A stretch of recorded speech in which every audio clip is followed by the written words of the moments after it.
Assalamualaikum warahmatullahi wabarakatuh.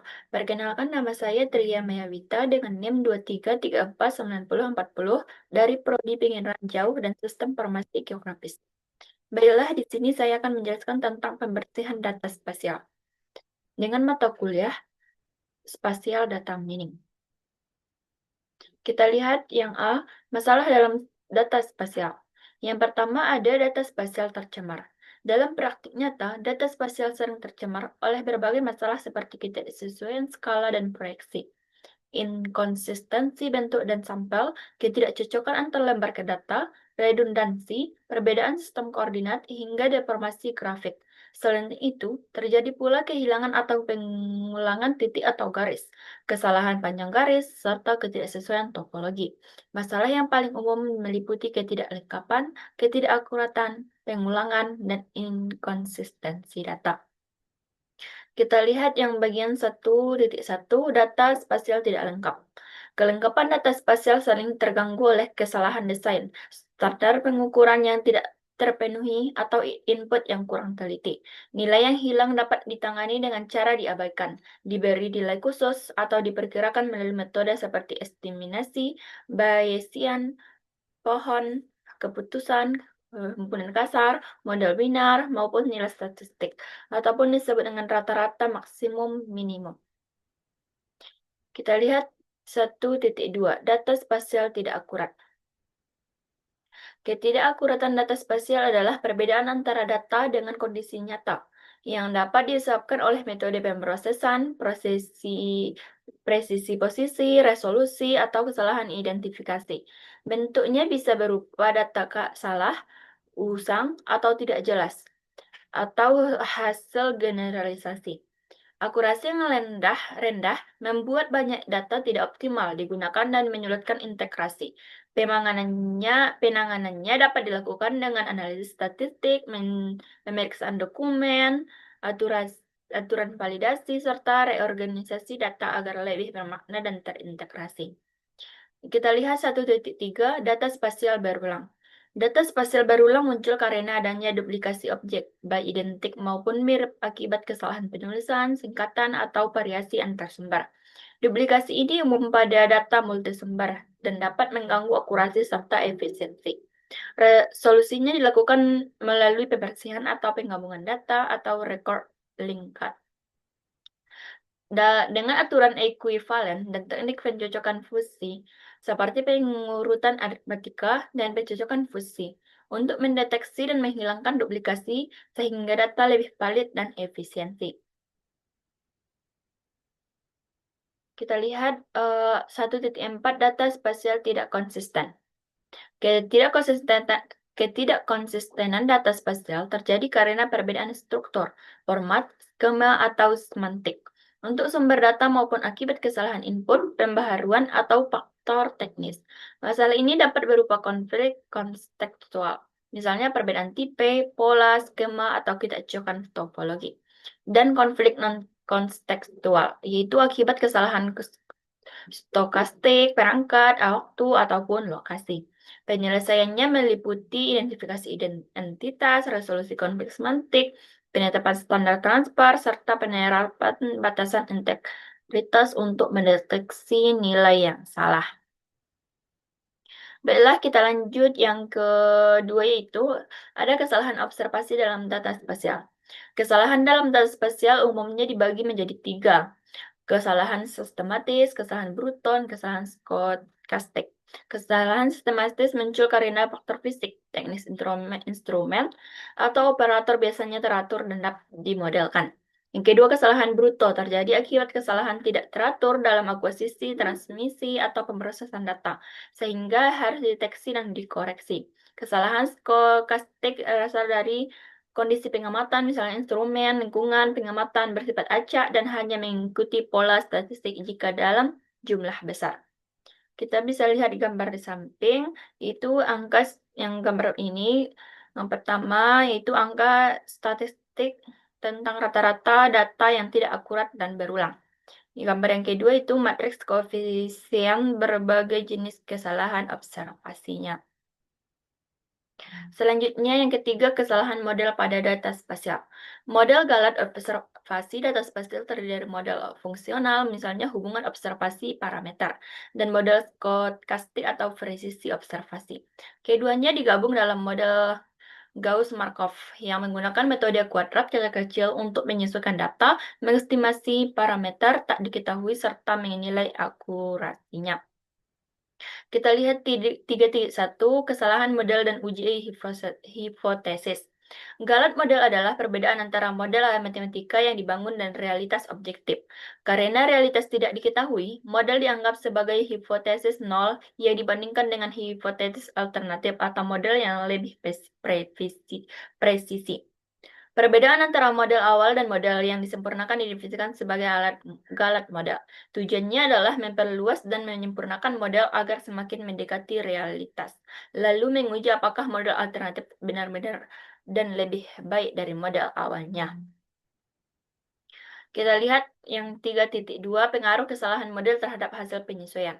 Dalam model Gauss-Markov, kesalahan dalam model matematika dapat dipengaruhi hasil penyesuaian, misalnya terlalu sedikit parameter, misalnya estimasi menyimpang, kovariansi mengecil, variansi bobot meningkat. Yang kedua, terlalu banyak parameter, misalnya estimasi tidak menyimpang, kovariasi membesar, variansi bobot tetap.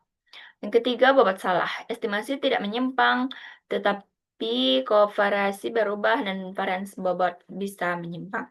Karena data spasial selalu besar dan rawan tercemar, integritas data menjadi kunci. Tanpa data yang bersih, SDM tidak dapat menghasilkan pengetahuan, layanan, maupun keputusan yang andal. Maka diperlukan alat pembersih data untuk menyaring, memilih, dan mentransformasikan data agar aturan spasial yang berharga dapat ditemukan. Kita bisa lihat gambar yang paling atas, yaitu gambar hubungan antara asumsi asumsi asli dan asumsi alternatifnya di bawah satu hipotesis alternatif. Gambar yang kedua di bawah itu hubungan antara asumsi asli dan asumsi alternatifnya di bawah dua hipotesis alternatif. Baiklah, kita yang kedua B, yaitu keadaan seni.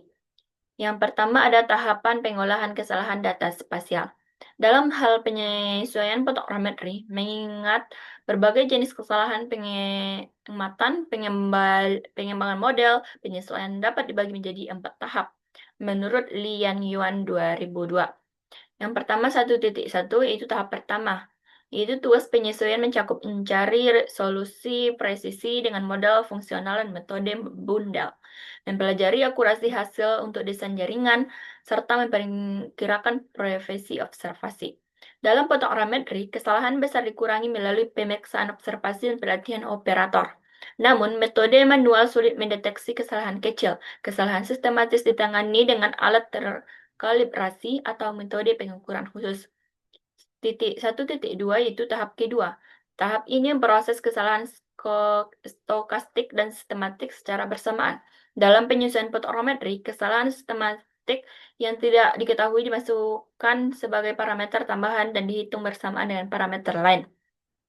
Metode ini termasuk kalibrasi mandiri dan penggunaan filter efektif mengkompensi kesalahan sehingga meningkatkan frekuensi aerotriangulasi hingga 3-5 mikrometer. Program seperti PAT, B, dan WU-CAPS sering digunakan dalam proses ini. Tahap ketiga yaitu tahap ini menangani kesalahan sistematis dan kesalahan bruto secara bersamaan. Dari sisi teori, dipelajari keandalan sistem penyesuaian untuk mendeteksi dan menilai pengaruh kesalahan bruto. Dari sisi praktik, dikembangkan metode otomatis yang efektif untuk menentukan posisinya. Sejak 1967, penelitian teori keandalan dan pengembangan metode otomatis ini berjalan paralel dan menghasilkan kemajuan penting untuk tak tercapai dengan hasil cara manual. Tahap keempat yaitu tahap ini berkembang sejak 1980-an, menangani semua jenis kesalahan observasi secara bersamaan dalam penyesuaian. Teori diferensiabilitas diajukan untuk membedakan kesalahan model baik kesalahan brutal, sistematik, maupun kombinasi keduanya. Selain memberi dasar bagi desain optimal area survei, tantangan ke depan adalah menemukan metode penyesuaian yang mampu sekaligus mengompensasi kesalahan sistematik dan menghilangkan kesalahan. Misalnya pada aerotriangulasi analitik dan pemrosesan data lidar. Yang kedua adalah kurangnya pengembangan pembersihan data. Sejak 1988, standar akurasi data spasial ditetapkan mencakup spasial, temporal, atribut, konsistensi, dan kelengkapan. Namun pembersihan data spasial masih minim perhatian dan alatnya terbatas. Meski sangat penting menghadapi data multisumber yang berbeda, struktur proyeksi dan seri mengandung kesalahan. Karena itu, pembersihan data menjadi tahap krusial dalam persiapan spasial data mining dan perlu dikembangkan algoritma yang lebih efisien. Yang C, kita lihat karakteristik dan isi pembersihan data spasial. Yang pertama, karakteristik fundamental. Pembersihan data spasial mencakup analisis dan redistribusi untuk mengatasi duplikasi serta inkonsistensi antar sumber. Bukan sekadar memperbaharui catatan, karena sifatnya kasus per kasus. Tidak ada metode umum terbaik meski dikenal model seperti enterprise atau integrator, Trillion, Bohr, dan Kimball. Yang kedua, konten penting, yaitu pembersihan data spasial mencakup valisasi input, penghapusan nilai nol, dan data berlebihan, penyelesaian konflik, serta penerapan standar. Alatnya terbagi tiga. Yang pertama, migrasi data, misalnya transportasi sederhana. Yang kedua, pembersihan data, misalnya parsing dan fusi matching multisumber. Dan audit data, misalnya analisis statistik. Pemilihan data target menjadi kunci karena tiap atribut memiliki pengaruh berbeda tergantung kasus. Sehingga spasial data mining ini perlu dipandang sebagai rekayasa sistem. Kita lanjut yang D, itu pembersihan kesalahan sistematis. Kesalahan sistematis adalah kesalahan berulang karena faktor objektif yang sulit dihilangkan meski dengan dekalibrasi. Masalah ini dapat dikompensasi melalui metode langsung atau tidak langsung dengan memasukkan parameter tambahan dalam penyesuaian. Yang pertama, metode kompensasi langsung. Metode kalibrasi lapangan membuktikan mengoreksi kesalahan sistematis secara akurat dalam kondisi penerbangan nyata, tetapi harus dilakukan berkala dengan sistem yang tepat. Metode pembatalan mandiri efektif mengurangi kesalahan melalui foto udara silang. Namun bebannya besar sehingga hanya cocok untuk area kecil. Yang kedua ada metode kompensasi tidak langsung. Metode kompensasi tidak langsung meliputi kalibrasi mandiri yang meniadakan kesalahan sistematis lewat parameter tambahan namun menambah beban hitung. Dan kompensasi pasca uji yang memperbaiki hasil dengan menganalisis skala residual tetapi butuh kontrol tanah padat. Keduanya bisa digabung dengan metode lain untuk meningkatkan akurasi meski beban kerja ikut naik. Kita lihat poin yang D, itu pembersihan kesalahan stokastik. Pertama, model fungsi. Model fungsi ringkasan linear tergeneralisasi nyatakan bersamaan. Kita bisa lihat L sama dengan BX tambah AY tambah CF tambah CO sama dengan 0.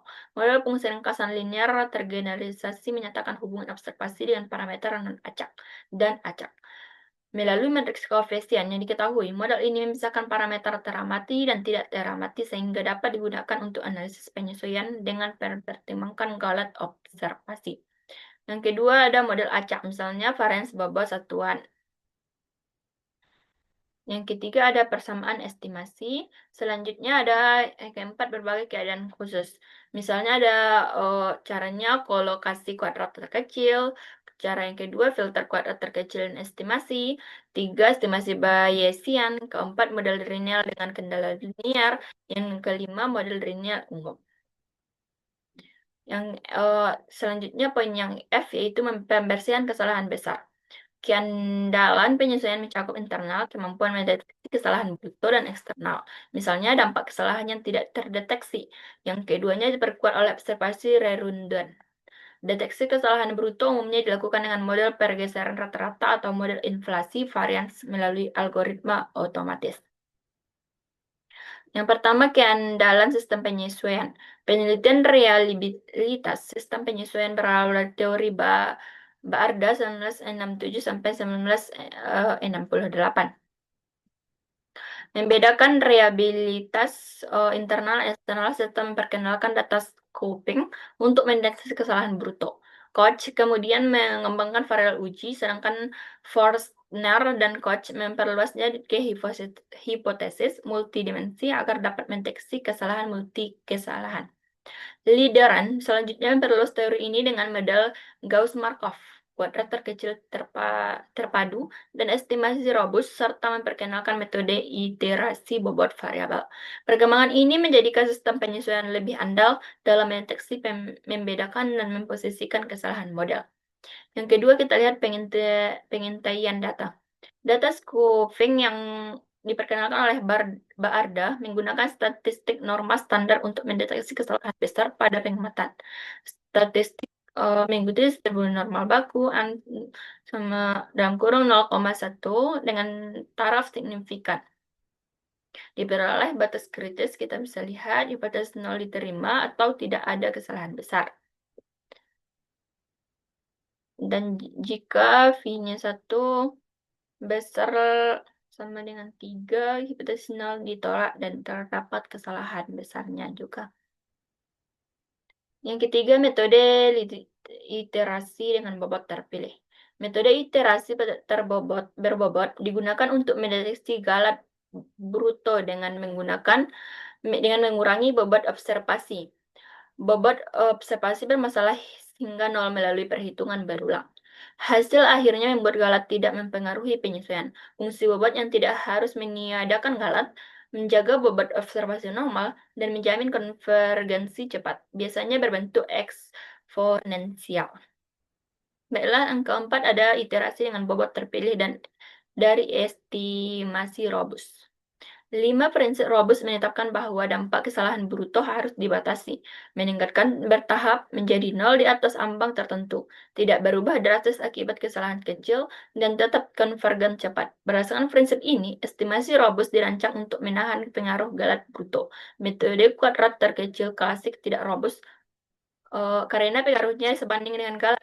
Norma mini dan metode Hubbard hanya memenuhi sebagian syarat, sedangkan metode Hampel, Denmark, dan Startgard lebih mendekati robust penuh, dengan Startgard yang lebih lengkap. Di sini ada gambarnya, merupakan gambar prinsip yang mempengaruhi pilihan fungsinya. Kita bisa lihat pada sini gambarnya.